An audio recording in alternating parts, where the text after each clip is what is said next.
हिंदुस्तान एक ऐसा मुल्क है जो कभी अपनी ही गिरफ्त से आजाद नहीं हो पाएगा।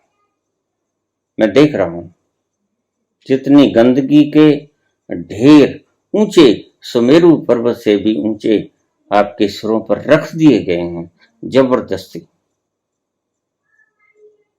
सोए सोए उतने गंदगी के पहाड़ आप साफ कर ही नहीं पाओगे। मर जाएंगे, मिट जाएंगे, सिर पीट लेंगे सफाई करने वाले, आपके दिमाग के पाखंडों को दूर करने वाले, लेकिन हार मान लेंगे, विदा हो जाएंगे इस संसार से। कितने मूर्ताएं पाखंड आप समाप्त कर पाए हो, बामुश्किल 2-4 पाखंड आप मुक्त कर पाए हो। सती प्रथा आपने खत्म किया, सुंदर काम किया। 1-2 प्रथाएं आपने और खत्म की, अच्छा काम किया। ये हमारे समाज के ऊपर सबसे बड़ा कलंक था। विधवा विवाह हमने खत्म किया।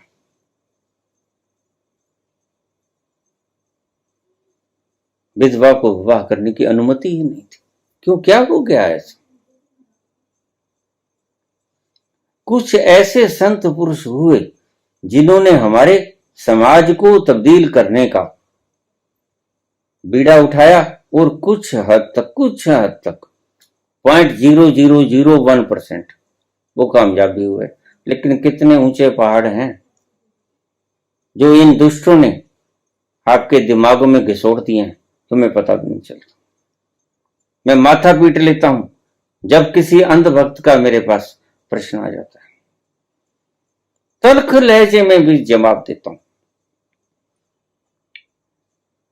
इतना भी कह देता हूं कि छोड़ दो इस चैनल को, तुम्हारे से मगज खपाई करने के से अच्छा तुम कुछ ऐसे लोग जिनके पास कूड़ा थोड़ा है उनसे ही निपट लेंगे, ज्यादा अच्छा ना होगा? लेकिन नहीं, ये लोग समझते नहीं। हमारे हिंदुस्तान में इतना कूड़ा कचरा लिए ये घूम रहे हैं, शायद पागलों के पास इतना कचरा नहीं होगा जितना इनके पास। जो पागल खाने से बाहर फिर रहे हैं वो पागल खाने के अंदर बैठे हुए लोगों से ज्यादा बड़े पागल हैं। बस फर्क इतना है कि वो 100 डिग्री क्रॉस कर गए, ये 99 के ऊपर खड़े हैं। थोड़ा सा झटका और ये भी उसी जगह पे चले जाएंगे। आत्मनो मोक्षार्थ बड़ा साफ शब्द है, इसमें पूछने जैसी कोई बात भी नहीं थी। सबसे पहले क्या करो? उपाय करो, खुद की बेड़ियों को तोड़ने की, खुद मुक्त होने का उपाय करो सबसे पहले। लेकिन हम तो ऐसे हैं, हम कहां मुक्त हो पाते हैं? हम तो रोज नए बंधन इकट्ठे करते हैं, रोज नए बंधन इकट्ठे करते हैं, रोज एक नया धर्म पैदा हो जाता है। कल ही मुझसे एक व्यक्ति कहने लगा, आप फलां धर्म के बारे में गलत कहते हो, उनकी संख्या पता है कितनी है? मैंने कहा मैं जानता हूं। तो आपको यह भी पता है कि कौरवों की संख्या पांडवों से ज्यादा थी? तो फिर हारे कौन? 11 अक्षौहिणी सेना कौरवों के पास थी, और 11 अक्षौहिणी सेना ही नहीं थी, मात्र महारथी भी थे, भीष्म पितामह जैसे महारथी भी थे, द्रोणाचार्य जैसे, गुरु द्रोण जैसे, कृपाचार्य जैसे, कर्ण जैसे महारथी भी थे। दुर्योधन भी महारथी था, और वो 100 थे, गिनती तो ज्यादा थी, ये 5 थे। कौन जीता?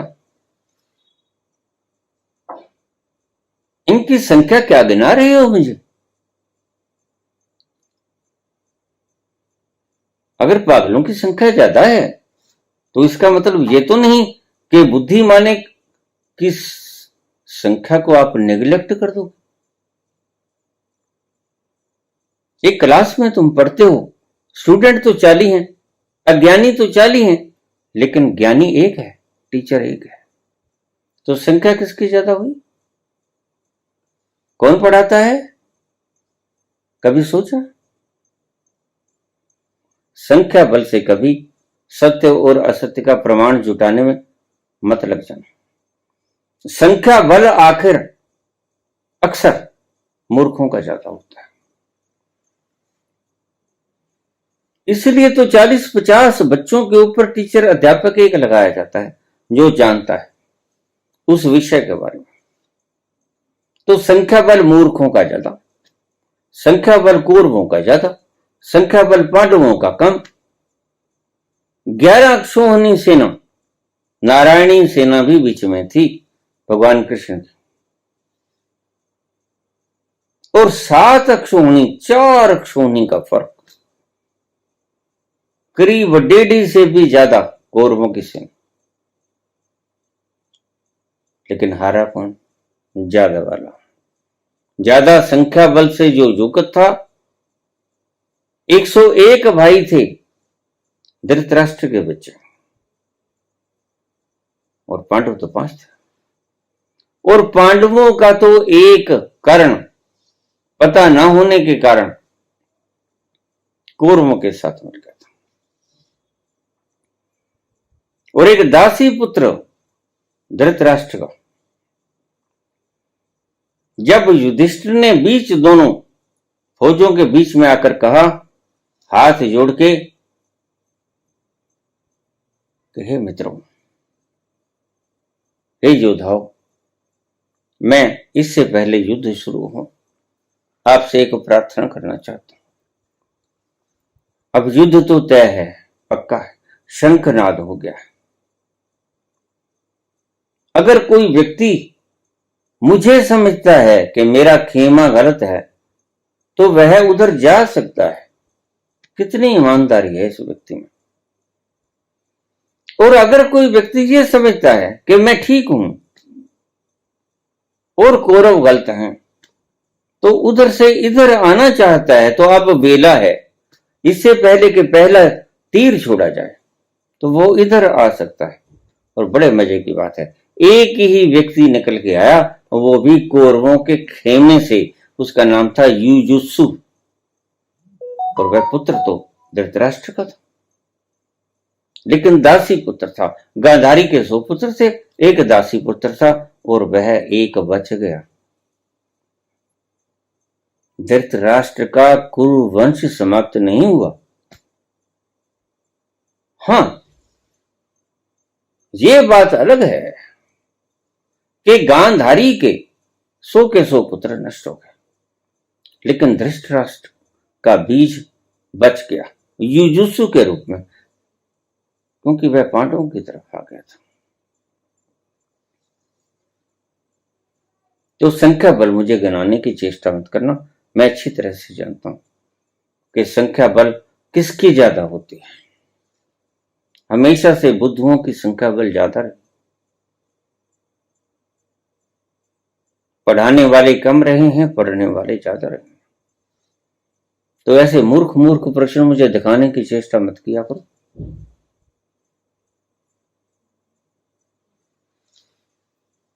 सीधा सीधा साफ साफ शब्द है। अगर समझोगे तो, अगर समझना नहीं चाहते तो फिर बात ही गलत है। आत्मनो मोक्षार्थ, सबसे पहले आपने उपाय क्या करना है?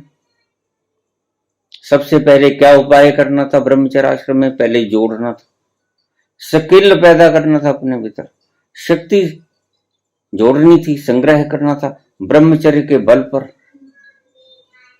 ऑब्जेक्ट के भीतर अपनी शक्तियों को नष्ट करने की बजाय सबसे पहले बड़ा सुंदर प्रारूप बनाया था 4 आश्रमों का हमारे ऋषियों ने। हमारे ऋषि सबसे बड़े साइंटिस्ट थे। इसलिए तो मैं कहता हूं मैं जब बोलता हूं आप ये नहीं देखते कि मैं अवहेलना कर रहा हूं, मैं पाखंड की अवहेलना कर रहा हूं। मैं हीरे की तो अवहेलना कभी की ही नहीं, हीरे का तो सदा ही गुणगान करता हूं। लेकिन क्या करूं, वो हीरा आपके कीचड़ के तालाब में कीचड़ युक्त होकर पड़ा है, तो मैं क्या करूं? हीरे की प्रशंसा भी करनी होगी। तीर तो मेरा उधर ही रहेगा, लेकिन जो आसपास मड इकट्ठा हो गया है उसके विरुद्ध भी बोलना होगा। हटाओ हटाओ इसको, इसको भी हटाओ, इसको भी हटाओ। और ज्यादा है,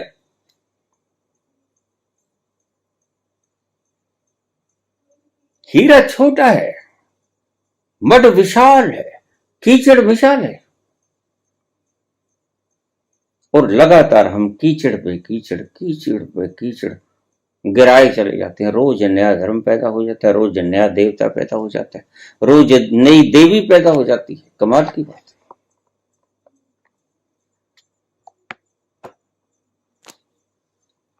इसे हम धर्म कहते हैं। धर्म वो है जो बदलता नहीं,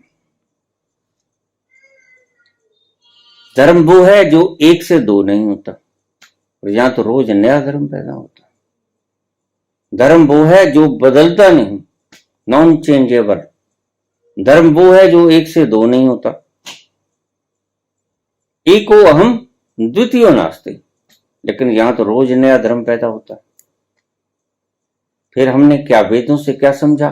तो फिर मैं अगर कहूंगा वेदों को जला दो तो और क्या होगा? क्योंकि जब इसका व्याख्यान करने वाले तो बहुत हैं, लेकिन भीतर के रहस्य को जानने वाला कोई बचा ही नहीं, तो मैं क्या कहूंगा? मैं कहूंगा फेंक दो इनको। फिर अगर एक आध व्यक्ति ही बचा है तो उससे सीधे सीधे पूछ लो, इनको शास्त्रों को बीच में ले आने की जरूरत क्या है? गुरु नानक ने कौन सा शास्त्र पढ़ा था? कबीर ने कौन सा शास्त्र पढ़ा था?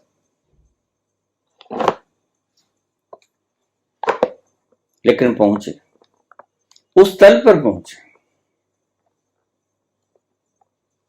बिना शास्त्र पढ़े। कोई जप नहीं किया, कोई तप नहीं, पूजा नहीं, पाठ नहीं, अरदास नहीं, शलाघा नहीं, कुछ नहीं किया इन्होंने, कुछ भी नहीं किया इन्होंने, और जल्दी पहुंच गए।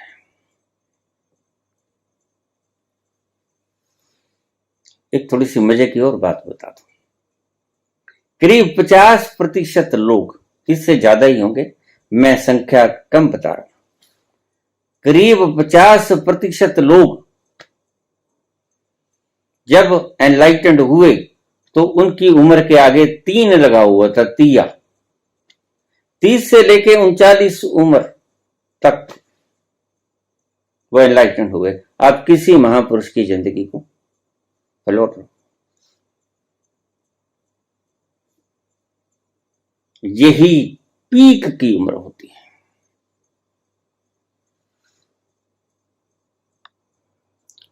और ये वो साहसी लोग थे जो भरी जवानी की उम्र में इस रास्ते पे निकले।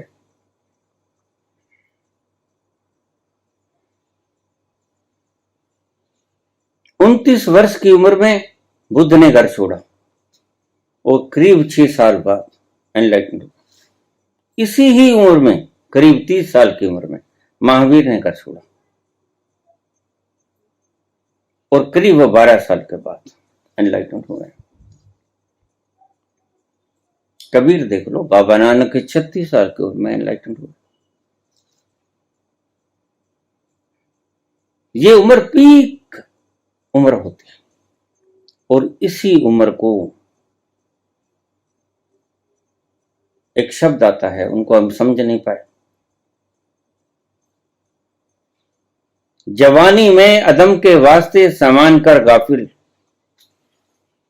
मुसाफिर शब्द से उठते हैं जो जाना दूर होता है। इस शब्दों का अर्थ बनाने वाला समझ नहीं पाया। बस ये पीक उम्र होती है जवानी की।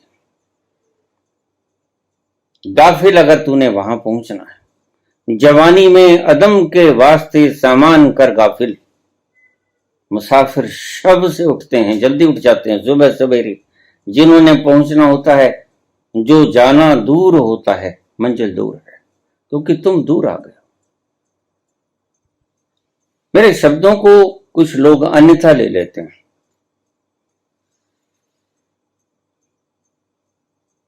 उनको मैं ये बात समझा दूं कि मैं संसार की बात नहीं कर रहा।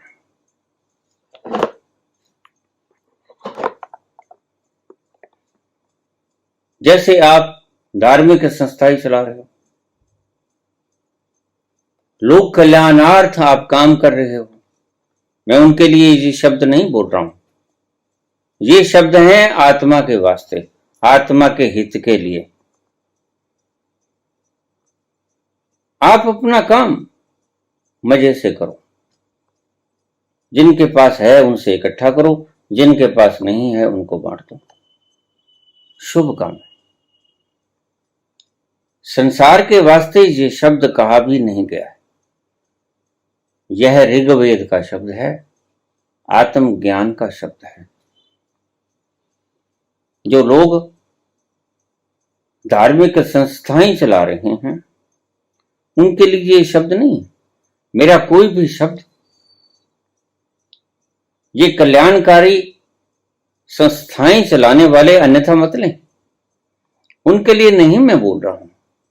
मैं तो उन गुरुडम के लिए बोल रहा हूं जो किसी ने वेद उठाया, किसी ने कोई शास्त्र उठाया और उनके शब्दों को विकृत करके प्रवचन करना शुरू कर दिया। उनके शब्दों का अर्थ वो जानते नहीं थे, क्योंकि गहरे में कभी गए नहीं थे, और गहरे पानी में बैठने के बिना वो हीरा निकलता नहीं, यद्यपि है तो बहुत पानी के बहुत गहरे में पड़ा है। जिन खोजा तिन पाया गहरे पानी पैठ, मैं वपरा बूट डरा गयो किनारे बैठ। जो मृत्यु से डरते हैं, जो मौत से डरते हैं, सबसे पहले से पहला शब्द है, अगर आप इस रास्ते पे आए हैं और साहसी नहीं हैं तो आप छोड़ दो। मैं देख रहा हूं जो लोग मुझे शब्दों में उलझाने की फिराक में ही लगते हैं, उनको मैं नमस्कार कर देता हूं कि आप कृपा करके कोई और चैनल ढूंढ लीजिए, क्योंकि मैं आपकी खोपड़ी के शब्दों को जवाब देने वाला नहीं, मैं आपके उन शब्दों का जवाब देने वाला हूं जो आपको अंत तक पहुंचाने में सहायता करेंगे। तो उनके लिए मुझे कुछ जंजीरें काटनी पड़ेंगी। आपके पतंग को मुक्त करने के लिए उन्मुक्त हवाओं में उड़े ये पतंग, कुछ बंधन पतंग के काटने होंगे, बस उतने से ही काटूंगा मैं। और अगर सारे न कट पाएंगे तो फिर मैं एक धागा जो सभी से बंधा हुआ है, फिर उस धागे को काटूंगा। ये सबसे सरल मार्ग है, इसलिए मैंने आपको एक सरल मार्ग भी बताया। क्या? बहो, उसकी इच्छा में बहो। बाबा नानक का यही फार्मूला था, और सबसे सुंदर फार्मूला है, जो तुद पावे। अपनी तो यूं भी वाह वाह है और यूं भी वाह वाह है, राजी हैं हम उसी में जिसमें तेरी रजा है। ये एक फार्मूला सबसे सुंदर और सरल है, और इसमें ज्यादा देर भी नहीं लगती। आम के आम, गुठलियों के दाम।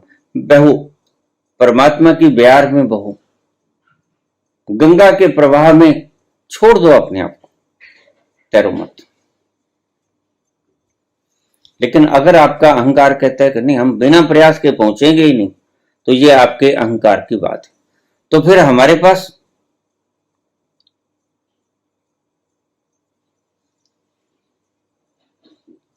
विधियां भी हैं। हमारे यहां एक सांप काटे बिच्छू काटे की दवा बेचने आते थे, 5 रुपए की शीशी, गांधी चौक में खड़े हो जाते, बिल्कुल मर्याद से कहते, भाइयों और बहनों, सांप लड़ जाए, बिच्छू डस जाए, मेरे पास दवा है, वो लगा लो, विष उतर जाएगा पक्का, और कीमत 5 रुपए। हर बुधवार के बुधवार आता, और आते जाते लोग कहते कि न जाने, हालांकि बिच्छू कभी देखा नहीं होता, किताबों में ही देखा होता है। सांप कभी देखा नहीं होता, किताबों में ही देखा होता है, कभी उनके घर में निकला नहीं, लेकिन फिर भी कहते नहीं जानिए, तो ले चलो 5 रुपए की क्या बात। तो उसकी इस बात के ऊपर ज्यादा यकीन हो जाता। वो कहता अगर यकीन ना हो तो मेरे पास सांप भी हैं, बिच्छू भी हैं, लड़वा के देख लो। तो जब वो सांप दिखाता, बिच्छू बड़े बड़े दिखाता, तो यहां के लोग डर जाते। महाजन आदमी, बेचारे व्यापार करने वाले डर जाते। वो कहते भाई देखो, ये लो 5 रुपए, हमें दवाई दे दो, ये बिच्छू वगैरह सांप वगैरह मत खाओ। सांप फन उठा लेता, बड़े बड़े नाग विषधर, वो कहते ये 5 ले, और कभी किसी के लड़ा नहीं।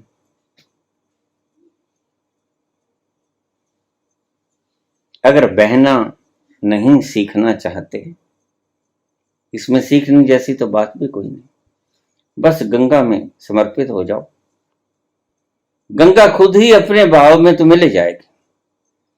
बहने की कोई चेष्टा थोड़ी करनी होती है, तैरने की चेष्टा करनी होती है। गंगा के बहाव के साथ तुम बहते चले जाओ, अस्तित्व के बहाव के साथ तुम बहते चले जाओ, तद अनुरूप हो जाओ, तादात्म्य साध लो उसके बहाव में। तेरा पाना मीठा लागे, जो तुझ पावे सोई पलीकार। बिल्कुल सरल उपाय बता रहा हूं, लेकिन अहंकार है कि मानता नहीं। नहीं बाबा ये कैसे हो सकता है, तो फिर मेरे पास बिच्छू भी है, मेरे पास सांप भी है, लड़वा के देख लो। अगर आप बिना कीमत चुकाए, अहंकार की यही प्रणाली होती है, नहीं पाना चाहते उस आनंद को, तो फिर मेरे पास सांप भी हैं, मेरे पास बिच्छू भी हैं, लड़वा के देख लो। वही आप कर रहे हो, सारी दुनिया वही कर रही। बामुश्किल कोई भगत आता है जो कहता है ठीक राजी है हम उसी में जिसमें तेरी रजा।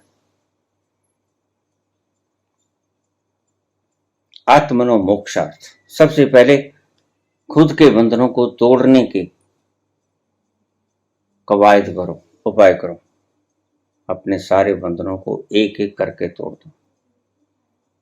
बांटने की चेष्टा मत करना, बंट तो जाएगा ही। जब गागर भर जाती है अमृत से,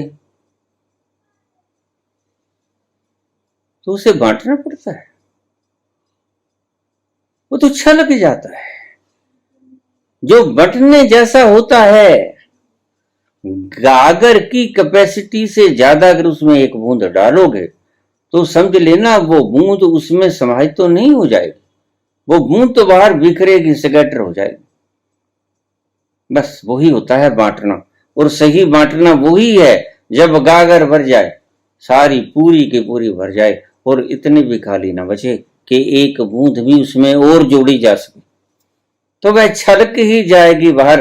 बांटने का प्रयास थोड़ा ही करना होता है, और जिसको बांटने में प्रयास करना होता है, समझो वो बांटना है ही नहीं। बांटने की तो फिक्र ही मत करना, और इसलिए बांटना शब्द बाद में रखा ऋग्वेद में। आत्मनो मोक्षार्थ जगत हिताय छ, जगत के हित की बात तो हो ही जाएगी भाई। जब आत्मा में प्रेम जगेगा तो तुम अपने भाई बहनों को गलवकड़ी डालने में कोई कसर छोड़ोगे, तुम उनको अपने आगोश में ले ही लोगे। प्रेम चीज ही ऐसी है कि आने जाने वाले मित्रों चाहे शत्रुओं को अपने गिरफ्त में ले लेती है। प्रेम बड़ा वायरल है, प्रेम आने जाने वाले को अपनी छायाओं में ढाल लेता है।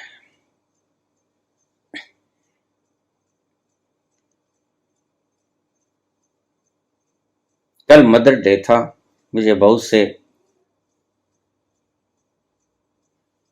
कमेंट्स आए कि बाबा आपने मदर डे के ऊपर कुछ डाला नहीं। ये पाश्चात्य सभ्यताओं की बात है। हमारे लिए तो मदर डे रोज होता है, फादर डे रोज होता है, लेकिन उनके लिए एक दिन मदर डे होता है, क्योंकि मदर के पास वो पलते ही कहां, जन्मते ही बच्चे को घेर लेती हैं नर्सिस, तो वो मनाएं। मदर डे उनके लिए है, फादर डे उनके लिए है, हमारे लिए नहीं, हमारी संस्कृति नहीं, इनको भूल जाओ। हमारे लिए तो रोज मदर डे है, रोज फादर डे है। पाश्चात्य संस्कृति को छोड़ो, इसने जो विष हमारे भीतर फैलाया है उसको छोड़ दो। हमारी संस्कृति सर्व उत्कृष्ट है, सनातन संस्कृति सबसे उत्कृष्ट है। मैं मानता हूं, खुद ही कहता हूं कि कीचड़ भर गया है तालाब का, मैं क्या करूं, हीरा है लेकिन इसके भीतर, लेकिन पाश्चात्य संस्कृति के भीतर हीरा नहीं है, कीचड़ ही कीचड़ है। बस दोनों संस्कृतियों में यही फर्क है। मां तू मुझे अपने आंचल में छुपा ले, मां तू मुझे अपने आंचल में छुपा ले, गले से लगा ले कि और मेरा कोई नहीं, कि और मेरा कोई नहीं। मां तू मुझे अपने आंचल में छुपा ले, गले से लगा ले कि और मेरा कोई नहीं। अब न सताऊंगा मुझे पास बुला ले, अब न सताऊंगा मुझे पास बुला ले कि और मेरा कोई नहीं। छोटी सी भूल मेरी भूल जाओ माता, छोटी सी भूल मेरी भूल जाओ माता, ऐसे कोई अपनों से रूठ नहीं जाता। रूठ गया हूं मैं, तुम मुझको मना ले, रूठ गया हूं मैं, तू मुझको मना ले, गले से लगा ले कि और मेरा कोई नहीं। मां तू मुझे अपने आंचल में छुपा ले, गले से लगा ले कि और मेरा कोई नहीं। ना तो यहाँ अंधियारा ना ही कोई जोत है, ना तो यहाँ अंधियारा ना ही कोई जोत है, ना ही यहाँ जीवन है ना ही यहाँ मौत है। छोड़ दिया है तू मुझे किसके हवाले, छोड़ दिया है तू मुझे किसके हवाले, गले से लगा ले कि और मेरा कोई नहीं। अब न सताऊंगा मुझे पास बुला ले, अब न सताऊंगा मुझे पास बुला ले, गले से लगा ले कि और मेरा कोई नहीं, कि और मेरा कोई नहीं। मां तू मुझे अपने आंचल में छुपा ले, गले से लगा ले कि और मेरा कोई नहीं। धन्यवाद।